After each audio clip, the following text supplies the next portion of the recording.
Olá, muito bom dia. Muito obrigado mais uma vez pela sua companhia.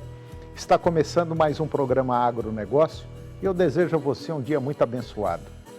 E no programa de hoje nós vamos comentar do mercado do milho.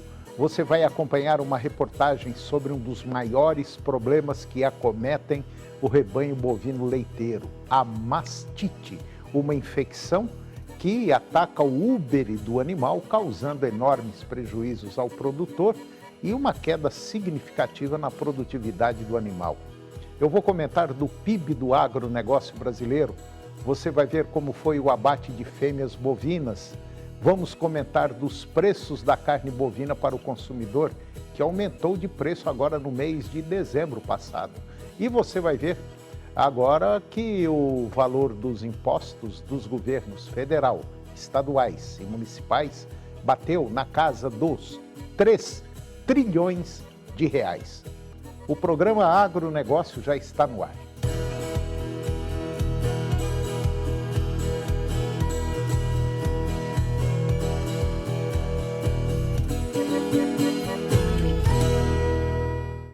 Eu começo o programa de hoje mostrando uma reportagem sobre um dos maiores problemas que acomete o rebanho bovino leiteiro, a doença chamada mastite, que é uma infecção que ataca o úbere do animal, causando enormes prejuízos ao produtor e uma queda significativa na produtividade de leite do animal. Confira.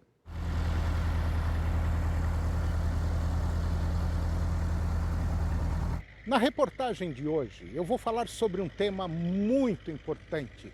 Um tema que, por incrível que pareça, é um dos principais responsáveis por enormes prejuízos na pecuária bovina leiteira. Nós vamos falar hoje da mastite. A mastite bovina é uma doença infecciosa aguda ou crônica que acomete o úbere dos bovinos, principalmente, é claro, das vacas leiteiras. E ela é causada por vários micro-organismos, caracterizada por processo inflamatório, alterações físicas, químicas e bacteriológicas do leite, redução da produção de leite e problemas sérios, principalmente para o bem-estar do animal. A mastite bovina, ela costuma ser causada por bactérias, fungos, algas ou então leveduras. Leveduras são tipos de fungos e esse dano causado ao tecido mamário, ele traz como consequência a diminuição da produção de leite, sendo responsável por até 70% das perdas totais. E quando essa doença ela progride, pode chegar a pontos extremos e levar o bovino, inclusive, à morte natural ou até a necessidade de o animal ser sacrificado. Segundo a Embrapa, a mastite é causada por pelo menos 100 tipos de bactérias. E como se classifica essa mastite? Pois bem, de maneira geral, são utilizadas duas categorias para a descrição de problemas com mastite. O primeiro é a mastite clínica. É aquela mastite em que a infecção do úbere ela torna-se evidenciada pelas mudanças físicas na aparência do leite e também do úbere. A mastite clínica ela é facilmente detectada porque se manifesta com alterações visíveis do leite na forma de coágulos ou então flocos. Já a mastite subclínica ela é diferente. Não são observadas mudanças na aparência do leite, sendo que testes adicionais são necessários para sua detecção. A mastite subclínica apenas é diagnosticada por meio de testes. Por exemplo, contagem das células somáticas do leite, que é a CCS, porém, nenhum sinal clínico ele é aparente. Na verdade, o surgimento da mastite depende de uma série de inúmeros fatores, como, por exemplo, o ambiente, as espécies de micro-organismos presentes, as práticas de manejo, o status fisiológico da vaca e as ações dos trabalhadores envolvidos na produção de leite. A mastite bovina ela é um problema de natureza multifatorial. E dentre esses fatores, nós temos um que é muito pouco falado, mas um estudo científico lá nos Estados Unidos mostra que esse outro fator que é responsável também pelo aparecimento da mastite em vacas leiteiras. Antônio, realmente foi feito um trabalho nos Estados Unidos e a gente tem focado bastante no aproveitamento dessa pesquisa aqui no Brasil, onde foi constatado que mais de 50% dos índices clínicos de mastite foram reduzidos pelo controle efetivo das moscas. E aqui no nosso país a gente quase não tem mosca, né? Lá nos Estados Unidos a gente tem climas específicos, momentos do ano específico para a estação de mosca. E aqui no Brasil praticamente nós temos mosca o ano inteiro em todo o Brasil central.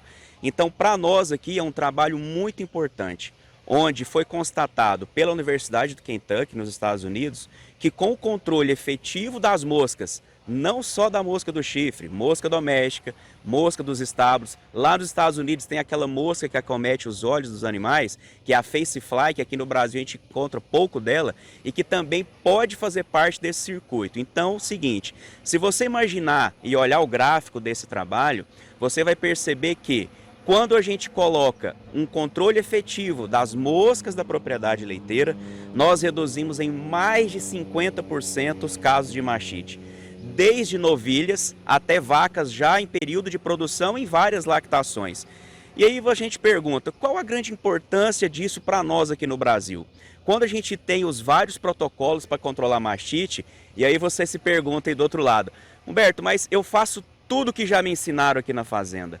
Todos os manejos preventivos, sanitários e ainda eu tenho casos clínicos e também subclínicos. Quem sabe aí na sua propriedade são as moscas que realmente estão transformando a sua propriedade num verdadeiro prejuízo pela mastite. Só para você entender, a vaca está com mastite, a mosquinha vai lá, senta no úbere, sai daquela vaca que está com problema, vai para uma outra vaca que não tem, está aí feito a confusão. E a mastite vai se espalhando dessa forma. Então, eliminar as moscas aí na sua propriedade, no seu curral, no seu estábulo, é basicamente fundamental. Você já resolve por volta de 50%. Agora, como é que faz para acabar, como é que faz para eliminar, resolver esse problema com as moscas? Você lembrou um ponto importante, Antônio, da transmissão contagiosa de um animal para outro. Uma das outras transmissões super importantes, além dessa que você lembrou, é que a mosca, o seu processo de reprodução é na matéria orgânica em decomposição. E na fazenda leiteira, maior índice de matéria orgânica são as fezes dos animais. Então a mosca vai lá fazer a postura dos ovos nas fezes, se contaminam com os patógenos e vai até o úbere, até o teto fazer ali a sua busca do alimento que ela gosta. E ali é o momento em que o patógeno é instalado no teto, no úbere, sobe pelos alvéolos mamários e instala-se ali o processo inflamatório, que você já sabe os inúmeros prejuízos. Antônio, você sabe quanto custa o tratamento de uma vaca com mastite? Não. Em torno de R$ 300. Eu tenho certeza que o pecuarista conhece o prejuízo que ela causa. E como nós podemos fazer isso e diminuir esses problemas na fazenda? A Universidade de Kentucky diz que quando você coloca essa solução de controle de mosca via ração dos animais, os animais se alimentando do produto a qual é utilizado, esse produto sai nas fezes dos animais, então toda a matéria orgânica, todas as fezes são tratadas. Quando a mosca vai lá fazer a postura dos ovos, a gente não tem o índice, o aumento e a continuidade do ciclo produtivo delas. Então esse trabalho diz o seguinte, quando se controla a mosca via alimentação dos animais, nós temos mais de 50% dos casos controlados. Mastite, quando você pensa em mosca, não é através do brinco mosquicida, não é através da pulverização, não é através de produtos Puron. Além de você estar levando o organofosforado para os animais, que causa períodos de carência, quando você faz essa solução via ração, a gente não tem manejo adicional, a gente não tem período de descarte leite e a felicidade do produtor acontece com a diminuição dos casos de mastite. E é bom a gente lembrar também que a mastite em nível nacional é algo assim de prejuízo em torno de bilhões de dólares. E olha, é raro você não encontrar uma fazenda que não tenha problema de mastite. Basicamente, toda a propriedade tem, ou clínica ou subclínica. Então, uma das soluções é essa, produto, via ração, via alimentação dos animais, para matar o bichinho lá na casa dele. Matar o bichinho aonde precisa ser, que são nas fezes dos animais. É isso, né? Isso aí. Antônio, então o que a gente pode entender e concluir com esse trabalho? No Brasil existem apenas um produto que é registrado pelo Ministério da Agricultura, que pode ser aprovadamente colocado na ração dos animais e fazer com que esses animais sejam livres das moscas e reduzindo os casos de mastite. Bom, e mais informações técnicas, liga aí pro Humberto, que ele vai te dar todas as condições, vai te falar tudo com mais detalhe sobre como eliminar as moscas aí na sua propriedade.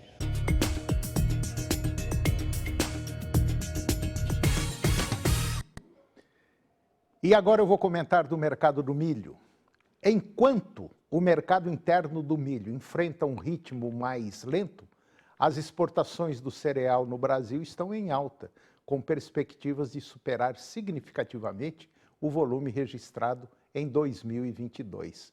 Pesquisadores do CPEA revelam que produtores estão monitorando de perto o desenvolvimento da safra de verão e os possíveis impactos dos atrasos na semeadura da segunda safra para o ano 2024.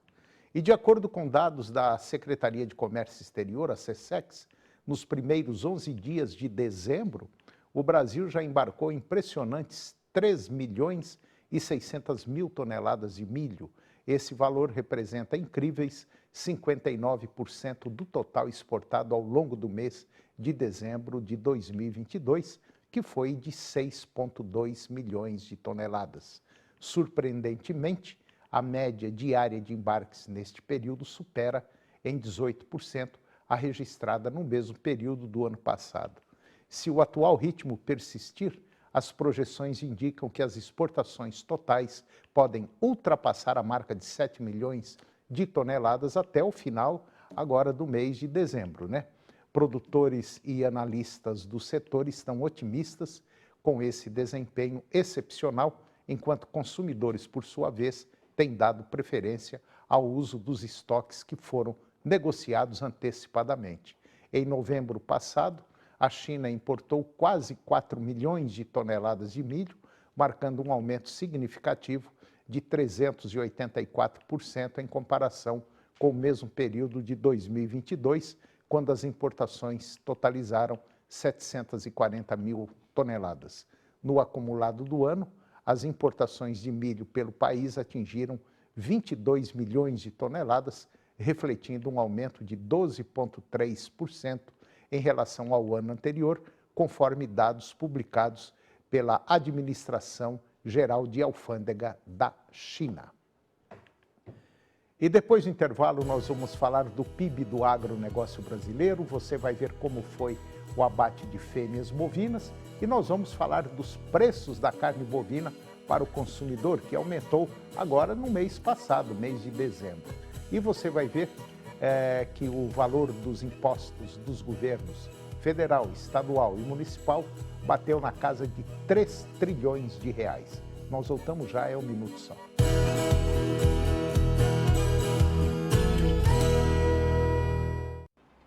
Meus amores, estou passando aqui na sua telinha para te lembrar que todo dia, de segunda a sexta-feira, tem esse programa aqui, ó. SBT Notícias Goiás, o programa que conquistou o coração dos goianos. Avisa para todo mundo em cada cantinho do estado de Goiás que a gente chega sempre no finalzinho da manhã, aquele que antecipa todas as notícias importantes. Tanto da manhã, quanto da madrugada, quanto da noite. Estou te esperando, hein? 11h15 da manhã, o seu encontro é comigo no SBT Notícias Goiás. Na Rádio da Alegria tem risada todo dia. É 99% de humor. Com Nilton Pinto e Tom Carvalho. De segunda a sábado na 99,5 FM. A gente ouve e se diverte porque gosta. Oferecimento O Mundo das Utilidades. Caravelo, Cidade Livre, Avenida Independência, Centro de Aparecida e Novo Horizonte. WM Parafusos e Ferramentas. Avenida Anhanguera, número 2044, Vila Moraes, Goiânia, Goiás. O sertanejo é um forte, mas até os fortes precisam de amigos. Eu quero ter 1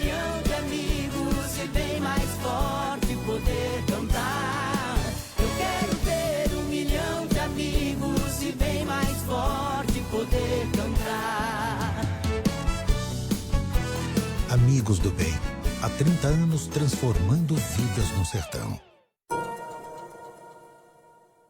Agronegócio. Oferecimento Moinho Fino. A vida só começa depois do café. De um bom café.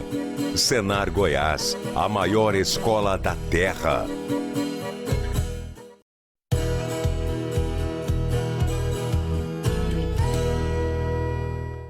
Nós estamos de volta e agora vamos falar do PIB, do agronegócio brasileiro. O Produto Interno Bruto do agronegócio, avaliado pelo CPEA em colaboração com a CNA, enfrentou aí uma queda de 1,37% no terceiro trimestre agora do ano passado, acumulando uma diminuição de 0,9% nos primeiros 9 meses do ano. E essa análise parcial sugere que o PIB do setor pode atingir 2,6 trilhões de reais em 2023, representando aí 24% do PIB nacional. Pesquisadores do CPEA e da CNA apontam que o desempenho negativo no terceiro trimestre ele foi influenciado pelo recuo generalizado nos preços de diversos segmentos do agronegócio. No entanto, destacam que o resultado não foi mais desfavorável devido ao excepcional desempenho na produção agrícola e pecuária que, vamos dizer assim, impulsionou a demanda por insumos e agroserviços.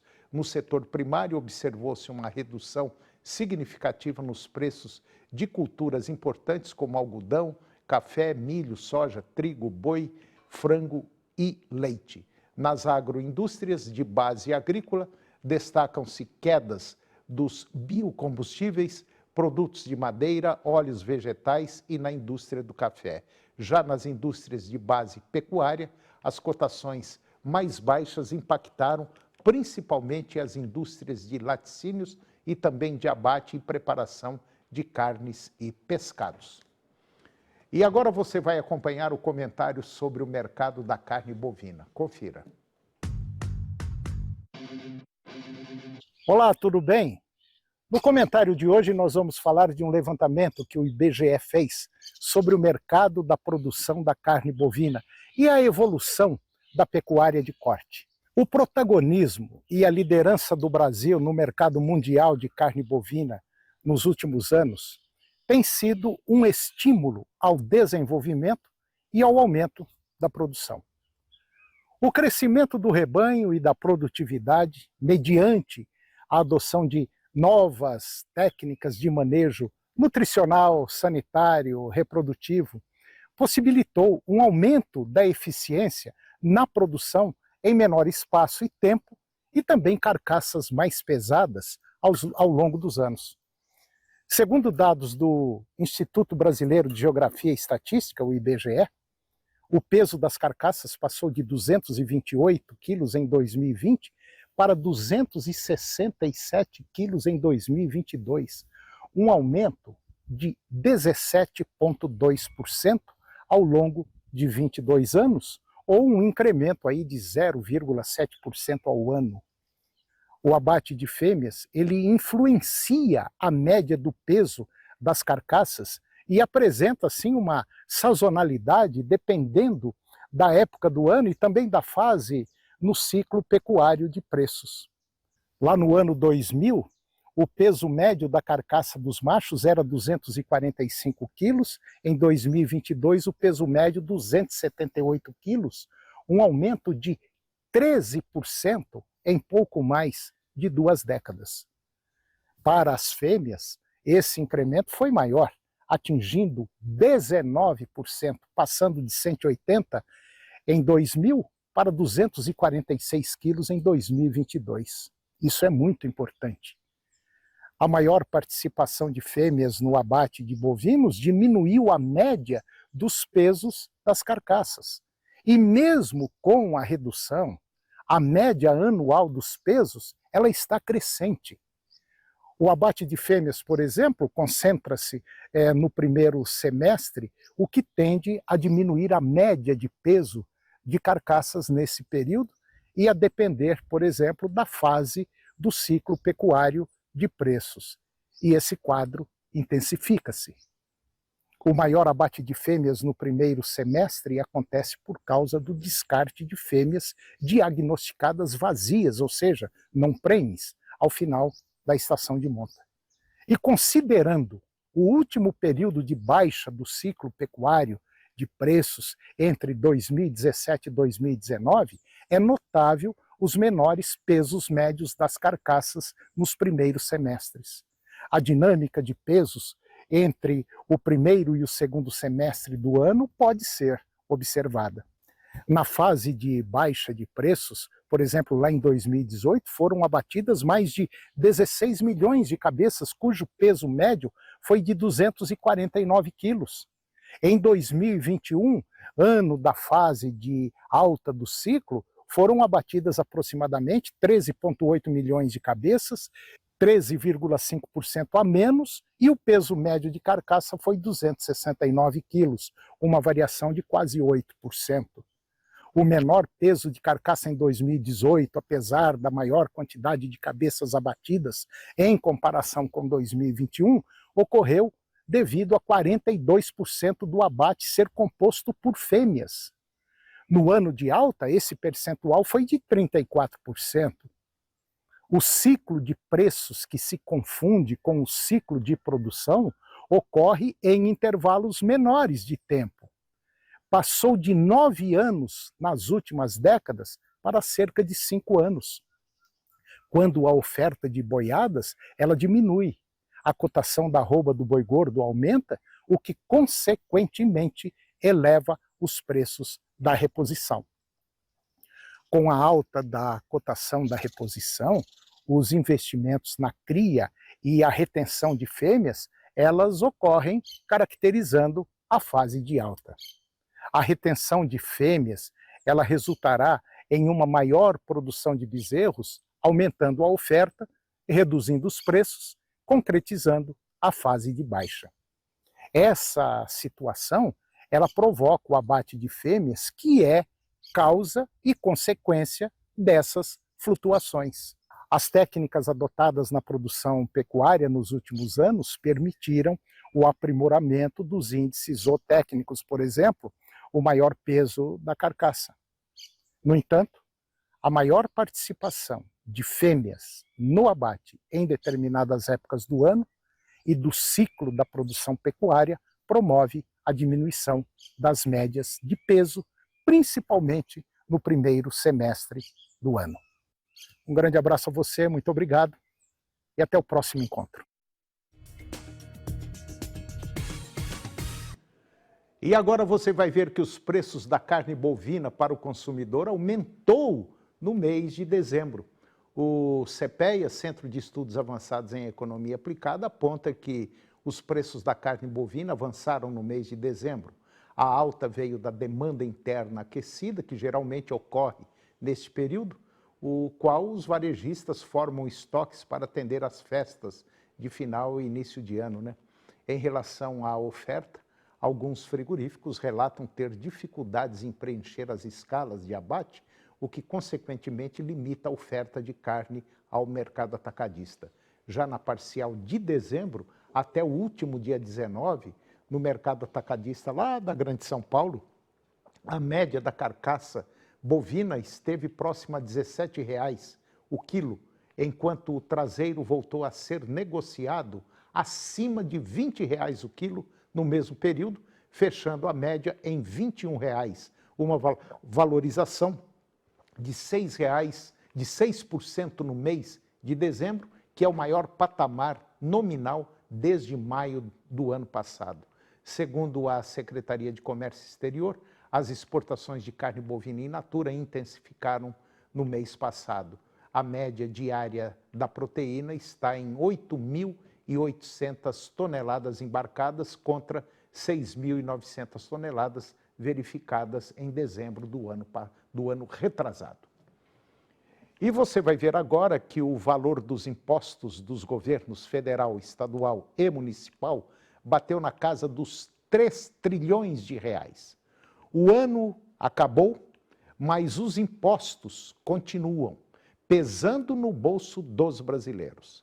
Na última segunda-feira, dia de Natal, dia 25, o impostômetro, que é da Associação Comercial de São Paulo, atingiu a marca de 3 trilhões de impostos que foram pagos aos governos federal, estaduais e municipais desde o dia 1º de janeiro de 2023. É a primeira vez que esse medidor atinge a marca de 3 trilhões. No ano passado chegou perto. Os contribuintes brasileiros pagaram 2 trilhões 890 bilhões de reais entre 1º de janeiro e 31 de dezembro de 2022. Esse valor ele foi ultrapassado há 2 dias em 23 de dezembro do ano passado. Entram nos cálculos do impostômetro os impostos, taxas e contribuições, incluindo as multas, juros e a correção monetária. No período de janeiro a dezembro do ano passado, só o estado de São Paulo arrecadou 1 trilhão e 70 bilhões de reais, o que representa 37% do total arrecadado em todo o país. Em segundo lugar aparece o Rio de Janeiro, com 13,7% das arrecadações, equivalente a 409 bilhões de reais em impostos. Por outro lado, Roraima foi o estado que menos arrecadou. Entre janeiro e dezembro do ano passado, foram 3,8 bilhões de reais, ou seja, 0,1% do total arrecadado no Brasil. E também entre os menores montantes, o estado do Amapá, com 3,9 bilhões de reais arrecadados, também 0,1%. E agora você vai ver que o valor do leite no mercado spot, segundo a Milk Point, é o leite entre as indústrias, comercializado entre as indústrias. E, segundo o Milk Point Mercado, na segunda quinzena de dezembro, o leite spot se manteve praticamente estável, se estabelecendo em R$ 2,07 por litro, um recuo de 1 centavo frente aos valores da quinzena anterior, que havia se estabelecido em R$ 2,06 na média Brasil. Durante mais uma quinzena, grande parte das negociações do leite spot que ocorreram nas regiões Centro-Oeste e Sudeste permaneceram em certa estabilidade, enquanto no Paraná e Rio Grande do Sul, as cotações do leite spot enfrentaram reajustes positivos em função de uma menor captação de leite na região sul do Brasil. E por conta de uma menor fluidez nas vendas do leite em caixinha, as indústrias atuantes na categoria se afastaram das compras do leite spot na última quinzena, gerando assim um menor volume de compras. Por outro lado, a indústria do queijo vendeu menos leite e comprou mais matéria-prima no mercado. E o programa de hoje chegou ao fim. Eu termino o nosso programa com a seguinte frase: não levante a sua voz, melhore os seus argumentos. Muito obrigado pela sua companhia, que Deus os abençoe e até o próximo programa. TV Serra Dourada SBT Goiânia. Agora suas manhãs têm mais alegria na TV Serra Dourada, com Silvier Alves, de segunda a sexta, às 11h15. A seguir, Primeiro Impacto Continuação.